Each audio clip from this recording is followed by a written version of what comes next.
Selamat pagi, Shalom Bapak Ibu yang terkasih. Saat ini kita masih dalam edisi nilai kehidupan. Manusia diciptakan untuk hidup hanya sekali saja di dunia ini. Ketika kita tahu bahwa kita hidup hanya sekali, apa yang akan kita lakukan? Menjalani kehidupan ini dengan sesuka hati kita? Atau istilahnya aji pumpung, pumpung kita masih hidup dan pumpung kita masih bisa? Atau yang kedua, kita menjalani hidup ini dengan penuh tanggung jawab kepada Tuhan Sang Pencipta kita. Allah menciptakan kita pasti dengan suatu tujuan, bukan karena iseng. Kita sebagai manusia ciptaannya punya tugas dan tanggung jawab. Maka kita harus menjalani hidup ini dengan penuh arti. Kita diciptakan bukan hanya untuk menikmati apa yang telah Tuhan sediakan.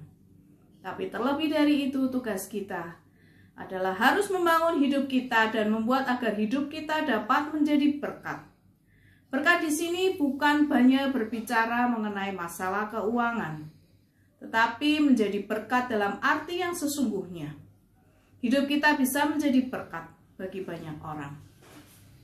Rasul Paulus berkata, hidup adalah Kristus dan mati adalah keuntungan. Tujuan hidup Paulus sudah jelas, bahwa ia hidup hanya untuk melayani Dia yang menciptakan kita dan memberkati kita. Bukan hidup menurut apa kata saya, hidup menurut pemikiran saya, dan hidup menurut hobi saya. Bagaimana kita menjalani hidup yang berhati? Pertama, berjalanlah dalam kasih karunia Tuhan. Janganlah berjalan dan bergumul dengan kekuatan kita sendiri. Sampai kapanpun kita tidak akan mampu. Kita harus belajar mengandalkan kasih, kebaikan, perkenan, dan kasih karunia Tuhan. Maka kita tidak akan lagi merasa bahwa hidup ini penuh dengan kekecewaan dan kepahitan.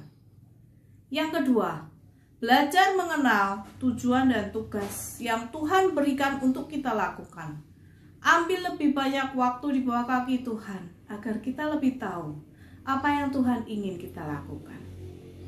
Dan yang ketiga, belajarlah memperhatikan orang lain dengan memberi apa yang ada pada kita.